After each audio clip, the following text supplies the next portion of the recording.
Boa noite, amigos da Rádio Boa Nova, programa Cristo Consolador. Peço que nos ajude na divulgação da doutrina espírita, colaborando com o Clube Amigos da Boa Nova pelo telefone 0800 12 018 38. Aproveitar e mandar um abraço aos amigos da Rádio Boa Nova e à Fundação André Luiz. Cristo Consolador, todas as terças-feiras, às 23 horas. Hoje nós estamos recebendo aqui o nosso amigo Walter, que é um colaborador aqui da casa de Eurípides Bassanufo. E o Walter vai trazer para nós, dando continuidade aos princípios básicos da doutrina espírita. Hoje nós vamos trazer o 10º e o 11º, a imortalidade da alma e a vida futura. Boa noite, Walter. Boa noite, Jorge. Vamos lá? Vamos lá. Então vamos ao início, aos nossos trabalhos. Exatamente. Bom, por que imortalidade da alma como princípio básico do Espiritismo? Olha, é claro que é óbvio, é uma expressão óbvia, é uma colocação óbvia, mas nem para todo mundo. Isso aparece, tá certo, com a profundidade que deve parecer. Nem sempre só essa pequena expressão, nos traz a profundidade e a importância de que isto é uma base basilar dentro do Espiritismo. Dessa doutrina maravilhosa, trazida por Allan Kardec e por tantos outros. Bom, a imortalidade da alma como princípio básico do Espiritismo, ela estabelece que somos eternos. Tudo é eterno. Porque tudo é alma, tudo que vive é alma. Não existe vida sem a alma, sem espírito. E é muito difícil para o ser humano entender uma coisa, por exemplo, é muito difícil a gente entender que Deus foi incriado e que ele não tem fim. É difícil. Mas também é difícil a gente entender que a gente teve um começo e não vamos ter um fim. Ninguém vive pensando que vai ter uma extinção. Mesmo aqueles que não creem na imortalidade da alma, mesmo aquelas pessoas que são materialistas por convicção muito ferrenha, nenhum deles vive acreditando que vai ser extinto no dia de amanhã. Todos acreditam, pelo menos inconscientemente, que são eternos. Vivem como se haverá um amanhã. Todos vivem. Até aquelas pessoas que são mais doentes, pelo menos as que eu conheci, eles vivem como se houvesse amanhã mesmo. Ninguém vive como se não houvesse um amanhã. É interessante isso que você fala, que porque é um princípio da doutrina. Gente, se somos o espírito, se o espírito é imortal, então tem que ter uma imortalidade. Agora, isso que você falou é interessante, que outras denominações religiosas, assim, que eles não acreditam, na reencarnação, mas eles acreditam que eles vão morrer, vão ficar dormindo até o dia em que Jesus vai voltar e vai acordar. Então, quer dizer, não acabou não, eles continuam lá dormindo, mas continuam, Certo. Até o dia do juízo final, que vão ser arrebatados, que Jesus vai vir, para levantar. Então, quer dizer, de uma certa forma, a imortalidade da alma. É a imortalidade da alma. A alma está dormindo. Para eles, a alma está dormindo. Mas ela não acabou, ela não extinguiu. Ela não foi extinta. Mas desde que a humanidade adquiriu a capacidade de um certo raciocínio, considerando que ainda somos muito primitivos ainda, aqui na Terra, os povos, eles sempre tiveram essa impressão, começando pelo mais famoso deles, mais conhecido, que são os egípcios, mais falados. Eles acreditavam nisso. Tanto é que eles preparavam o corpo para o corpo continuar vivendo. Com aquelas riquezas que eles eram enterrados, as riquezas para o túmulo, etc. Então, essa crença ou essa forma de acreditar na imortalidade da alma, ela sempre esteve presente de forma diferente. Por exemplo, os indígenas, principalmente os indígenas americanos, eles tinham um culto muito forte aos antepassados. Tinham, não tem até hoje. né? E tem religiões ainda aqui no Brasil que tem essa cultura dos antepassados, né? Eu esqueci, não vou citar nenhuma, né? Mas a gente sabe que existe isso. A cultura dos antepassados é porque eles continuam vivendo, Justamente. e continuam com a sua, isso é muito importante, continuam vivendo com a sua individualidade, continuam sendo o que eram aqui, de uma forma diferente, sem o corpo da carne. Então, essa forma de acreditar na imortalidade da alma, né? Por isso que vem a expressão da alma. A alma, justamente. Tem que ser bem crivado isso aí, né? Isso aí tem que ser sublinhado. Que não é só a imortalidade, como a ressurreição da carne. O Espiritismo não acredita nisso. Outras religiões acreditam na ressurreição da carne. Que você vai ter o seu corpo reconstituído, não é isso. É a imortalidade da alma. Esse corpo aqui é pó e o pó vai voltar. Nós somos feitos de carbono, hidrogênio, não sei mais o quê, tudo que compõe nosso corpo humano. Né?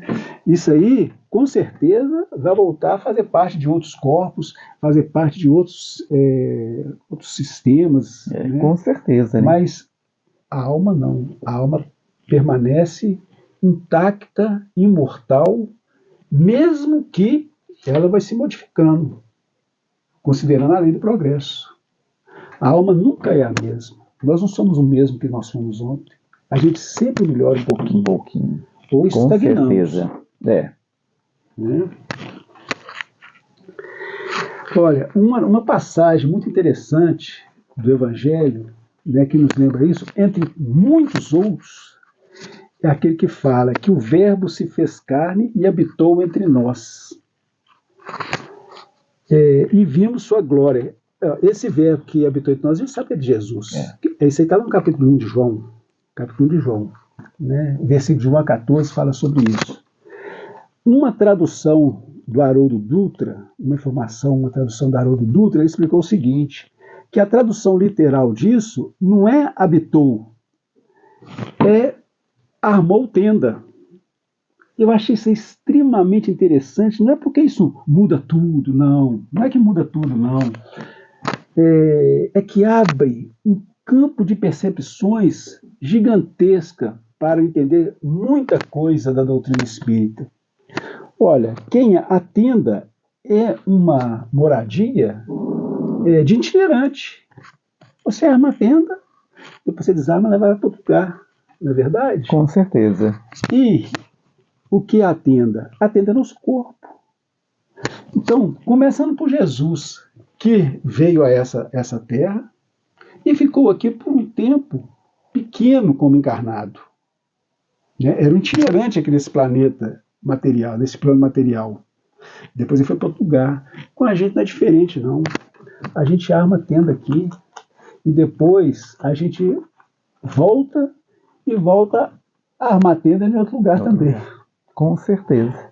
E com relação à imortalidade da alma, é muito legal você pensar o seguinte. Você está aqui, o que é você acreditar na imortalidade? Pessoal, que eu vou viver depois que eu morrer, não é isso? É o que a nossa percepção. A nossa percepção de vida, né? Nossa percepção de vida. Aí o desencarnado, ele sabe que ele tem coisas a concluir, ele percebe que sua evolução, tá certo, não está atendendo aos requisitos que ele mesmo cobra dele. Que tipo de percepções? Assim, ele sabe que ele não é tão benevolente, ele sabe que ele não adquiriu a generosidade que Jesus cobra dele quando ele diz amai-vos uns aos outros como eu vos tenho amado. Ele sabe que ele não adquiriu essa capacidade ainda. Talvez não, nem de amar ao próximo como a si mesmo, nem de amar a Deus acima de todas as coisas, o que é uma coisa muito difícil de entender. Já é difícil de entender isso, quanto mais de trabalhar isso em nós. Então, o espírito ele conhece suas necessidades. E quando ele insiste em estagnar, vem alguém com muito amor e carinho e dá uma empurradinha pra gente, né? E é mesmo, é com muito amor e carinho mesmo, certo? Com certeza. Isso aí é a lei da evolução. São os puxões de orelha, né, que a gente leva de vez em quando. Mas eu estou querendo chegar no seguinte ponto. o espírito que está desencarnado, tá certo? Ele chega uma hora que ele se incomoda com essa estagnação, ele fala assim, eu preciso voltar. Então, para ele, a vida continua na reencarnação, na volta para cá. Aí, essa aí é a vida que continua para ele. E para nós é o que vem depois dessa vida, né? Que é a Pro imortalidade. encarnado é o lado de lá, pro desencarnado é o lado de cá. Né? Então, é uma via de mão dupla, né? exatamente. Na realidade, rapaz, eu ouvi uma vez de um pastor que ele falou isso justamente para combater o espiritismo naquele momento. Mas ele é muito meu amigo, a gente se dá muito bem, e ele tem um coração maravilhoso. Ele é um cara muito do bem. Ele estava insistindo assim: a vida é uma só. Está escrito no seu. Tudo bem, está escrito, a vida é uma só. E a vida é uma só mesmo, mano. Isso é uma coisa. Essa vida aqui é só essa, acabou, ela vai vir outra, né? Não é isso que eu quero dizer, é o seguinte: é que ele estava combatendo o espiritismo. Quando Deus te criou, simples e ignorante, você continuou com a mesma vida. Você nunca trocou de vida, você nunca foi outro ser. A vida realmente é essa. Várias barracas que você arma, não? Várias tendas que você arma, que são vários corpos, várias vidas, encarnações. E cada tenda dessa é única. Exatamente. Ela não vai se repetir. Não. Né? Ela não vai se repetir. Ela é única. Ela vai parar de onde... Ela vai recomeçar de onde ela parou. Mas, né, consertando as coisas erradas que você fez, né, o aprendizado das coisas boas que você fez é a vida. Exatamente. Né? Então, quer dizer, cada existência sua é uma vida. Ela não vai repetir. Porque a minha vida, na próxima encarnação, não vai ser uma cópia fiel dessa vida aqui. Não apesar de que às vezes é necessário que a gente passe por situações parecidas. Mas aí você não.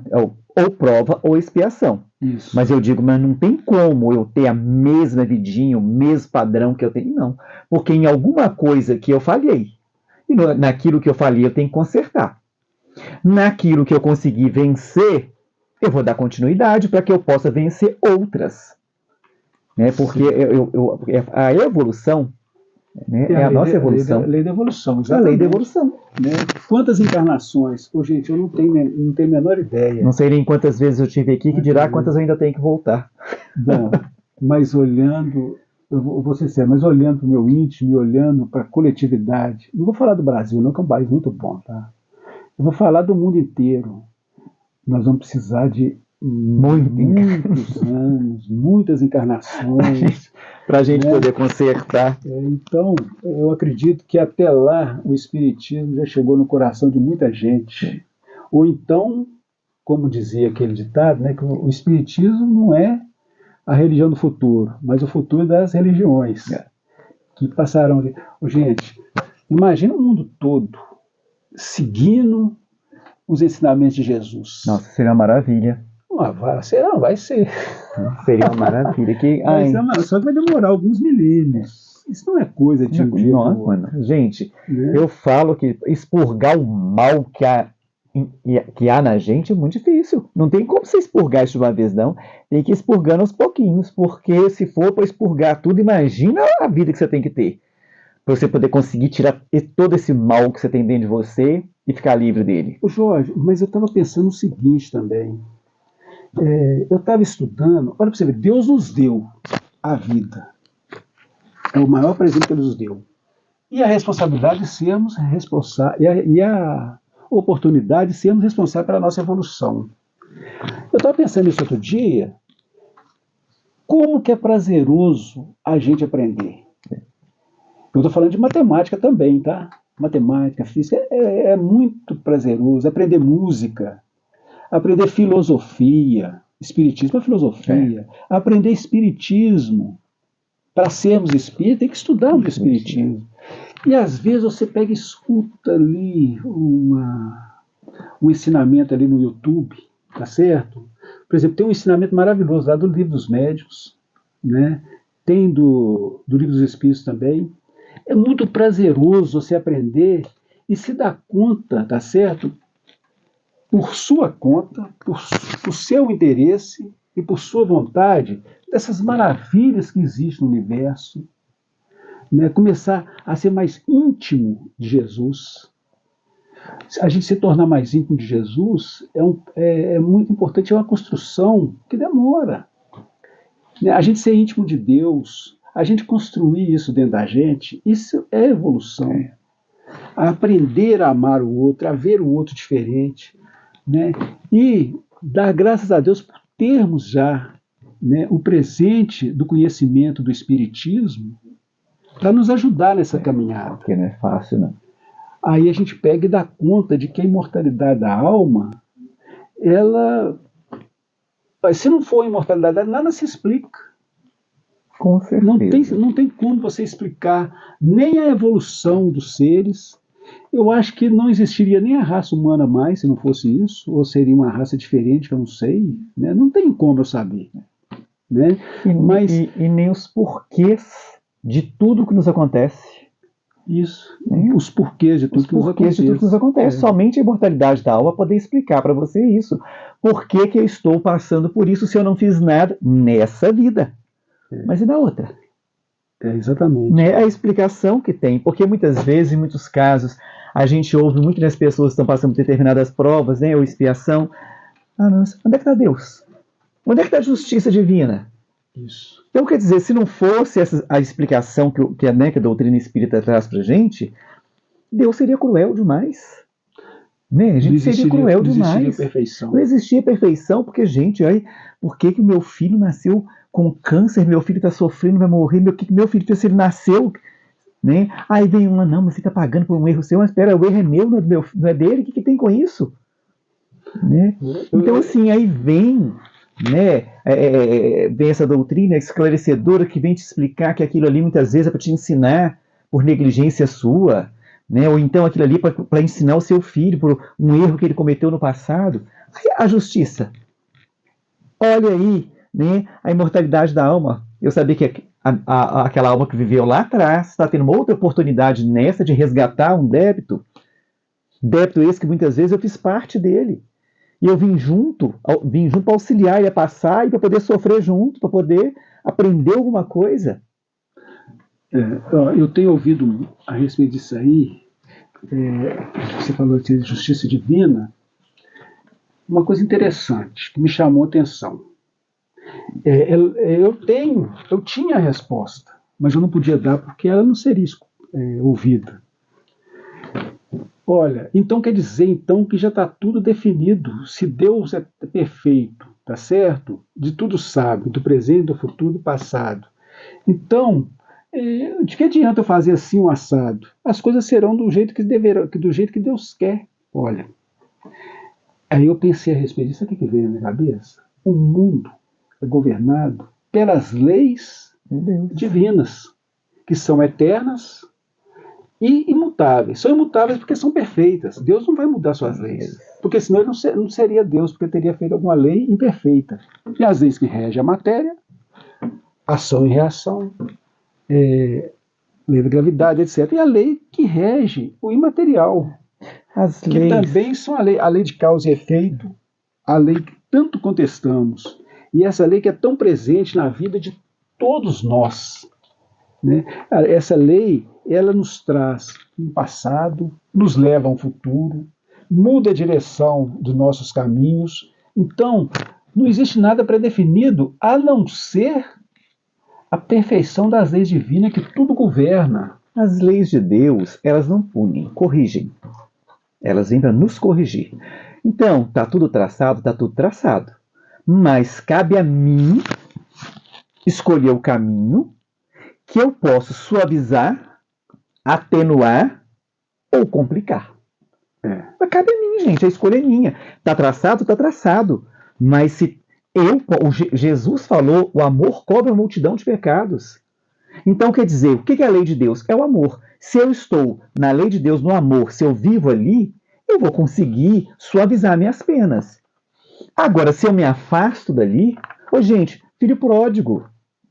É o filho pródigo. Saiu da casa do pai para viver do jeito que ele queria viver. Ele viveu. Ele foi impedido? Não. Mas quando ele chegou lá no fim do poço, que ele caiu, o que ele fez? Aí ele viu que aquilo não era vida, a vida era a vida que ele tinha na casa do pai. Lá, o que ele faz? Aceita o erro, se coloca de pé, pede perdão e volta para a casa do pai para poder, né, recomeçar, ter um recomeço. Foi recebido pelo pai de braços abertos. Assim é com a gente. Né? Se você quer ter uma vida melhor, segue as leis de Deus. Exatamente. O caminho é Jesus, é o Evangelho. Agora, o que está fora disso, isso aí é o amor, é o que compõe o amor. Jesus, Evangelho, né, as leis. Agora, o que está fora disso, você está colocando o seu caminho a perder. A escolha é sua, livre-arbítrio. Causa e efeito. Olha aí, gente, as leis te reajustando. Em momento algum você está sendo punido. Em momento algum te pune. Né? Ele te dá a oportunidade. Onde que ele colocou as leis? Na nossa consciência. Toda vez que você burla uma lei de Deus, a sua consciência te cobra. Não tem como. E é perfeito isso. É perfeito, é perfeito. A gente sempre sabe que é certo, sabe isso. Né? Tenta esconder de você mesmo a ação. Você não consegue. Não consegue. Né? Você pode até não contar para ninguém. Nem nas suas orações. Não tem jeito. Mas que alguma coisa... Gente, quando você faz, pensa ou fala, vem tudo de onde? Da sua cabeça. Os seus ouvidos são os primeiros a ouvir, gente. Seus olhos são os primeiros a enxergar. Você é o primeiro atingido. E isso aí também, isso que acabou de falar, ele nos prova o quê? A imaterialidade do ser. Que nós somos alma imaterial. Justamente. Temos corpos. Né? Estou falando que eu estou falando do nosso corpo somático, do nosso perispírito. E não sei quantos perispíritos a gente tem. Falam que a gente tem vários, não sei quantos, né? Mas que a gente tem vários, tem. E de acordo com a nossa necessidade, a constituição deles vão se alterando. Né? E a gente vai mudando de mundo também. E a gente sabe disso. O Espiritismo nos ensina isso. Né? Agora, várias passagens do Evangelho nos informam da imortalidade da alma. Nos informa que na casa do Pai tem várias moradas. Mas essas várias moradas não são para nós, não, gente, é herdeiro do Criador. Né? Deus fez essas moradas para todos nós. E todos nós vamos ter que passar por essas moradas. Não existe salto na evolução. Você falou isso aí na nossa frase. Você já falou isso. Mas não existe mesmo, não. É devagarinho. A gente tem que ter paciência com a gente também. Né? Porque uma das coisas que mais nos torturam é o remorso. É não nos perdoar. Acaba com a gente. Né? O auto-perdão. É o auto-perdão. É o auto-perdão. Às vezes perdoar o outro é até mais fácil do que perdoar a gente mesmo. E é isso aí que traz a gente de volta em outra encarnação, em outra oportunidade. Que tem gente que fala assim, eu não pedi para nascer. Oh, meu Deus, pediu. Implorou. Não pediu, implorou. Ainda escolheu onde, no seio familiar, onde é que você queria. Tudo, você mesmo escolheu. E ainda falaram assim com a gente, olha, você não vai dar conta disso, não. Não, dou sim. Pode mandar. Não. Eles sabem que a gente não vai conseguir. E a gente tem que repensar essas coisas aí para poder enfrentar nosso dia a dia. Com certeza. Que existe um compromisso de nós para com a gente mesmo, para com Deus e para com o nosso próximo. Existe sempre esse comprometimento. Porque nós não somos seres que foram criados para viver isolados, não. Isolado a gente não anda muito, não. A gente tem que compartilhar da nossa vida. Amar ao próximo. Como é que nós vamos amar o próximo se a gente se isolar? Não tem como. Não tem jeito. Somos individuais, somos seres individuais para viver em coletividade. Em coletividade. Tanto é que, onde é que você começa? Família. Primeiro núcleo, primeiro agrupamento de pessoas que você vai começar a aprender a viver é ali. Pois é, isso aí é para poder dar uma introdução no que é a família espiritual. Eu sou filho único, não me interessa. Pai, mãe, avô, tio, amigos. Olha aí, você é filho único. Companheiro. Mas você não tem como, gente. Olha, ninguém foge da coletividade. Eu participava de um grupo que fazia um trabalho muito bonito aqui em Belo Horizonte, que era um trabalho de abrigo. Aí nós fomos informados, acho que a gente passava de 60 tarefeiros, nós fomos informados que a gente tinha falhado em outra época. Olha, tem gente que fala assim, eu não acredito nessas informações, né, que vêm de de médiuns, né? De psicografia, ou psicofonia, tudo bem. Mas é bom a gente considerar isso aí, tá certo? Tem que levar em consideração, com A gente certeza. deve, independente se você acredita ou não, leve em consideração. Por quê? Porque essa vida presente, tá certo? É uma vida futura da que você teve no passado. Você hoje está colhendo o que você plantou lá atrás. Isso. E já está plantando o que você vai colher lá na frente. Né? Então, quando a gente considera a vida futura, é bom você se preparar para quê? Para que você não tenha tantos débitos, para que você não leve tantas pendências, o que é normal, porque completista é uma coisa muito rara. Né? Espíritos, né, que encarnaram. Nem consegue completar a sua missão aqui. Consegue fazer sua missão aqui. Retinho, igual Jesus. Aceitar todas as provações, etc, etc. Né? É muito difícil. Temos muitos exemplos, muito bonitos disso aí. Ivone Lara, Chico Xavier, e etc e tal. Né? Um pessoal assim mais iluminado. Mas eu vou falar para você. Muito bem preparados para isso, né, gente? Isso. Chico foi 3.000 anos, né? 3.000 anos que ele foi preparado para poder fazer esse trabalho que ele fez hoje. Ele fez agora, né? E fez com louvor. E sempre achando maravilhoso. E sempre achando que ele poderia ter feito mais. A simplicidade dele, né? Era essa. Ele sempre achava que ele poderia ter feito mais. Quando as pessoas o elogiavam, ele falava que ele era um cisco, né? Então, assim, por que vida futura também elencada nesses princípios básicos do Espiritismo? Está muito vinculado ao que a gente acabou de falar agora, da imortalidade da alma. Se você pensar que a vida, tá certo? Ela de uma forma muito simplista, né? Seja só essa que a gente está vivendo aqui agora. Extinguiu agora, né? E não tem nada mais para fazer. Você simplesmente está limitando a divindade, você está limitando a justiça divina, você está limitando tudo que você pode imaginar, tá certo, de perfeição no universo. E é uma coisa, né? Qual o sentido? Qual o sentido? Estou aqui para quê? Se eu vou morrer, acabou. E você já parou para pensar, por exemplo, se a gente tiver só essa vida aqui e a gente se extinguir, como é que você explica a evolução de uma coletividade? Se você não pode mais contribuir com o que você aprendeu, também você contribui. Com certeza. Você contribui com o que você aprendeu. A sua evolução intelectual, a sua evolução moral, tá certo? Você traz essas características quando você vem, quando você retorna a esse mundo. E você contribui com a sociedade. E a sociedade evolui por causa disso. A gente tem a contribuição para poder fazer de uma forma, dar um exemplo assim mais marcante. Vamos falar daqueles homens, tá certo, que fizeram muita diferença na nossa sociedade. Dos grandes filósofos, de Sócrates. Vamos falar de Einstein, vamos falar de Newton, né, de Mozart, de músicos também, Beethoven, etc, etc. Todos eles trouxeram uma contribuição diferenciada, gigantesca para a evolução do nosso planeta. Aqueles que trazem o conhecimento da biologia para que a gente cuide melhor do nosso planeta, dos nossos ecossistemas. Aqueles que trazem a contribuição das ciências médicas para quê? Para que a nossa vida seja cada vez mais longa. Vocês pararam para pensar nisso já? Se não fosse os remédios, as vacinas, apesar de tudo que envolve dinheiro, tá certo? Da indústria farmacêutica, né? Mas é uma grande ajuda para a humanidade. É a misericórdia divina, né? É a misericórdia divina. É a misericórdia. Tudo é misericórdia divina, né? A penicilina, quando ela foi descoberta, tem pouquíssimo tempo, gente.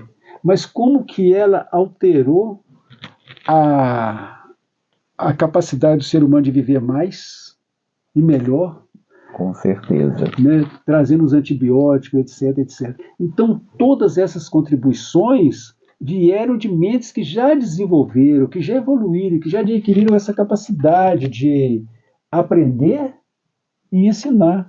E que vieram na existência, que vieram para isso. Exatamente, uma missão missionária. Com a missão deles para poder trazer isso, esse alívio para a humanidade, né? Eles vieram. Todos nós, de alguma forma, temos uma missão.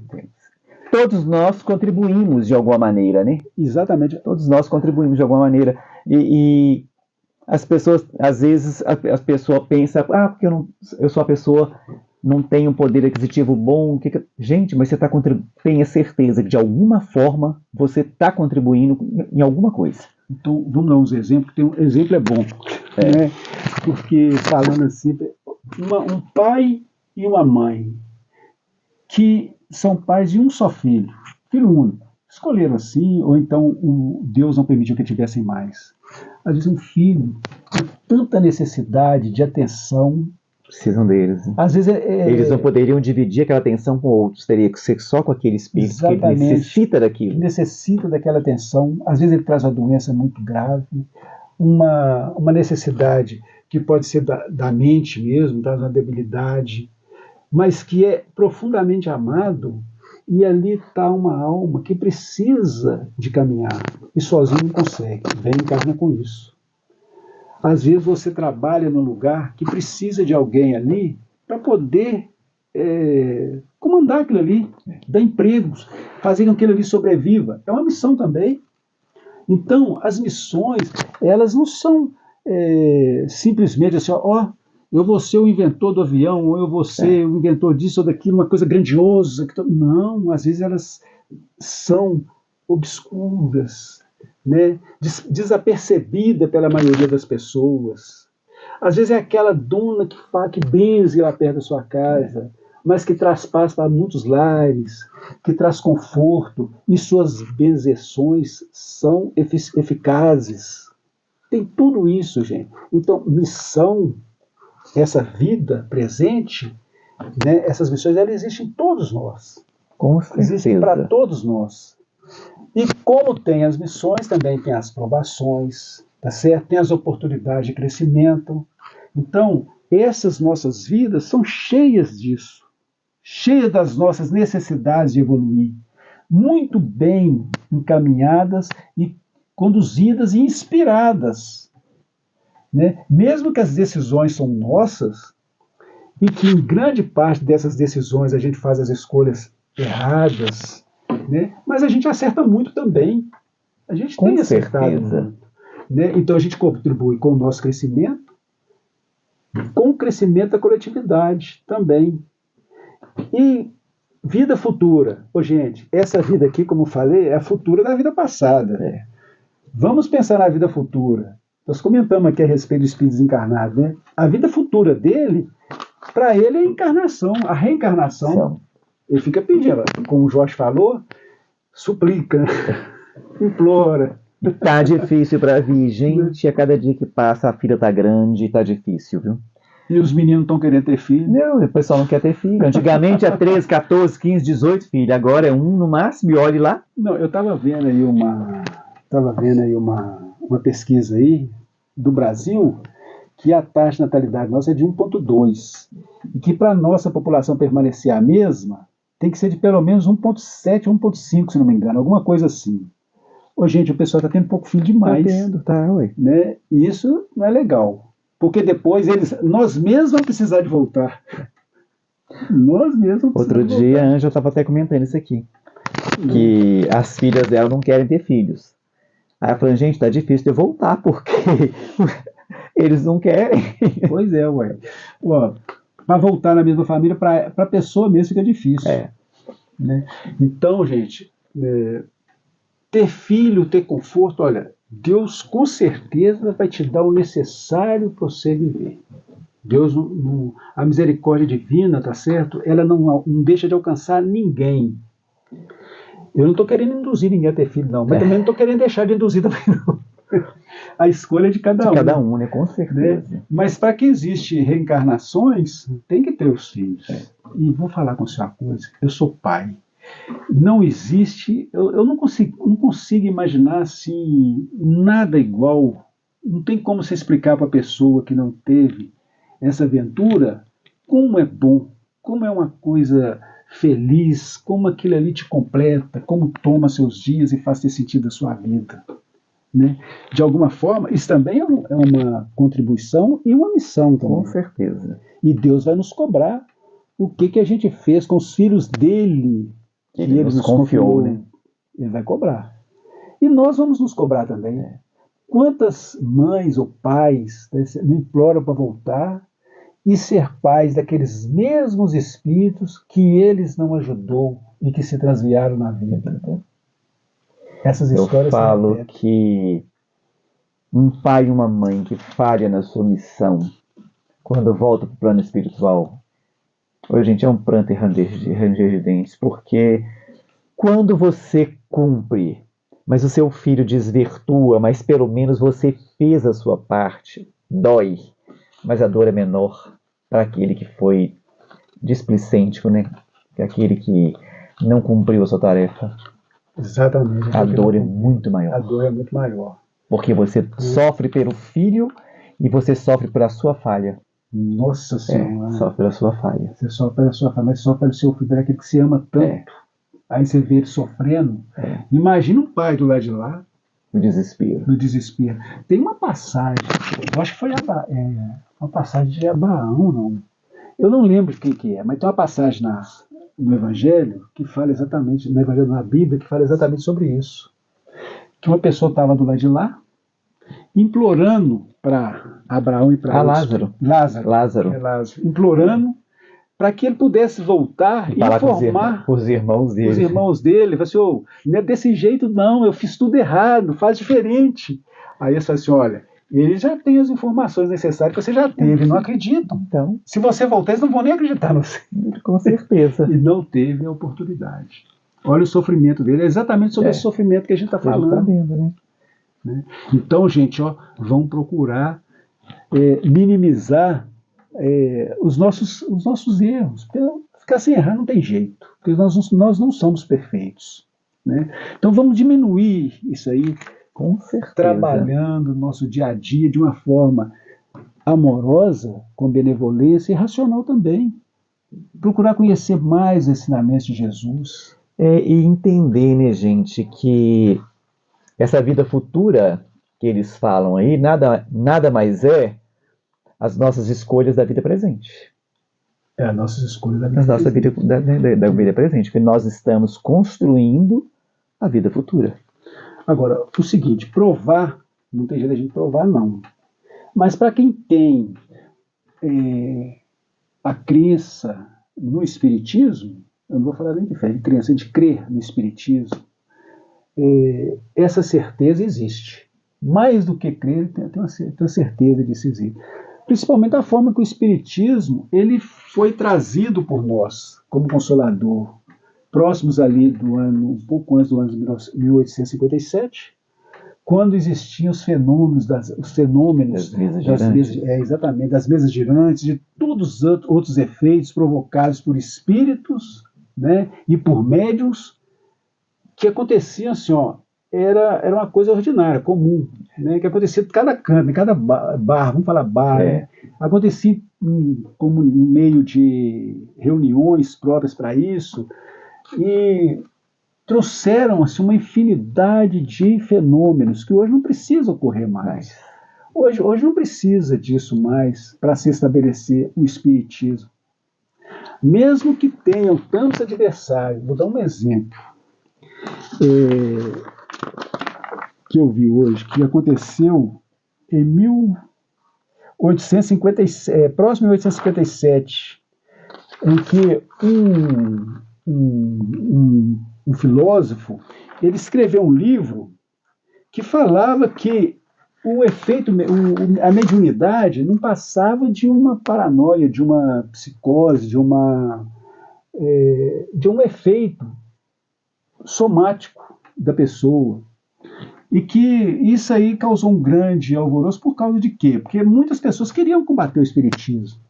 E tiveram um filósofo, um pensador, né, que reafirmou isso aí com muita ênfase e escreveu um livro sobre isso com muitas explicações. Mas ele não conseguiu explicar, assim, olha, tudo bem, a pessoa tem um problema, isso aí é coisa que está na mente dele. Não conseguiu explicar como é que uma pessoa falava em outra língua diferente, como é que uma pessoa curava a outra, né? Como que uma pessoa sabia da vida da outra sem nunca tê-la visto, sim, que não fazia parte da vida dela. Ele não teve resposta. Então, na realidade, aquele fato dele ter publicado aquele livro ali chamou mais atenção e divulgou mais o espiritismo, doutrina. Porque a gente percebe que foi o combate, no filme de Allan Kardec, essa é a mensagem que é dada para ele, assim, essas pessoas que estão queimando esses livros, que estão batendo muito forte no espiritismo, elas estão fazendo com que a doutrina seja divulgada. É porque quanto mais você combate, mais interesse você causa. Exatamente. Né? Mais interesse para que as pessoas vejam. Eu lembro muito quando passou A Última Tentação de Cristo. A Igreja Católica fez uma auê para ninguém assistir. Gente, eu assisti. Eu achei o filme mais bonito da vida de Cristo que eu já vi na minha vida. Porque ele mostrou Cristo homem e Cristo Deus. E eu achei assim, bonito. Aí eu cheguei com uma amiga minha, que ela era muito beata, né? Falei, Dona Maria, assiste o filme para ver como é que o filme é bonito. Mas assiste sem isso que a igreja está pondo na cabeça da senhora. Ela assistiu, adorou o filme também. Porque mostra que o Cristo não veio para ser homem. Ele veio com a missão divina. Então ele foi cumprir a missão. É muito bonito. Só para ilustrar, tá certo? Quem escreveu aquele livro ali foi o Dr. Pierre Janet, foi um francês, em 1889. Quer dizer, já tinha bastante tempo que tinha sido publicado o Livro dos Espíritos, né? E esse livro chama Personificações Parasitárias. Quer dizer, estava querendo massacrar mesmo. Né? Então, essas personificações aí, desses médiuns, depois foi constatado, por quem procurou saber, falou assim, realmente não tem explicação para isso, nem para isso, nem para isso, pelo menos uma dúvida deixou. Não, gente, não tem explicação, gente. A NASA estudou o Chico Xavier, gente. Isso. A NASA estudou as psicografias do Chico, a áurea do Chico. Eles ficaram impressionados de ver o tamanho, a extensão da áurea do Chico. Então, assim, não tem como, gente. Olha, explicar, tá certo? O incrédulo, a lógica, porque tem uma lógica, né, das vidas futuras, da imortalidade da alma. É muito difícil, mas essas pessoas, com o passar do tempo e com a evolução da intelectualidade de cada um, estou querendo falar essas pessoas que não são boas, não, porque tem gente que é muito inteligente e é incrédula, né? Mas essa inteligência e a vida vai se incumbir de mostrar para todos nós, para todos eles, as maravilhas que existem nesse universo e que também foge do nosso alcance. Às vezes você pergunta para a pessoa a respeito de determinados princípios básicos do espiritismo, as pessoas também que se consideram espírita também ficam titubeantes. Né? Nós já comentamos aqui, você veio do verme? Você acha que você já veio de um verme? Não, olha, mas é o que a gente tem aprendido aqui já. Né, que já passamos por vários reinos da natureza até chegar onde chegamos, até ter razão, intelectualidade. A gente já passou por isso tudo. E se a gente fosse perene, se nossa vida fosse tão efêmera e rápida como é uma encarnação, a gente não teria como ter passado por tudo isso, ter nascido homem e morrido homem. Deus não teria sentido também, porque não é justo. Por que ele vai fazer um ser homem, né? E entre os homens mesmo não teria justiça, cheio de inteligência, de possibilidade, força e de saúde, e outra pessoa debilitada, com inteligência comprometida, com algum retardo mental, não teria sentido. Seria brincar de Deus, né? E por que Deus também ia fazer um cachorro e não ia fazer um homem? Olha, isso para mim também não tem sentido. Apesar de que isso é tão combatido ainda, e que existe ainda algum vacilo, as pessoas vacilam e evitam pensar nisso, né? Evitam esse assunto. E esse assunto é muito importante, né? Com certeza. É um dos princípios fundamentais do espiritismo e eu acredito do cristianismo também, dos ensinamentos de Jesus também. Com certeza. Né? Bom, meus amigos, infelizmente nós chegamos ao final do programa, passa tão rápido, né? Um assunto gostoso, um bate-papo gostoso desse, né? Eu agradeço ao Walter, né? A sua participação. Cristo Consolador, a você, nossos amigos, né, que nos ouvem e gostam do nosso programa, Nos ajuda na divulgação da doutrina espírita, colaborando com o Clube Amigos da Boa Nova pelo telefone 0800 12 018 38. Aos amigos da Rádio Boa Nova e da Fundação André Luiz, vai aqui o nosso abraço especial. Cristo Consolador, todas as terças-feiras às 23 horas na Rádio Boa Nova. Uma boa noite a todos, muito obrigado pela audiência e até o próximo programa.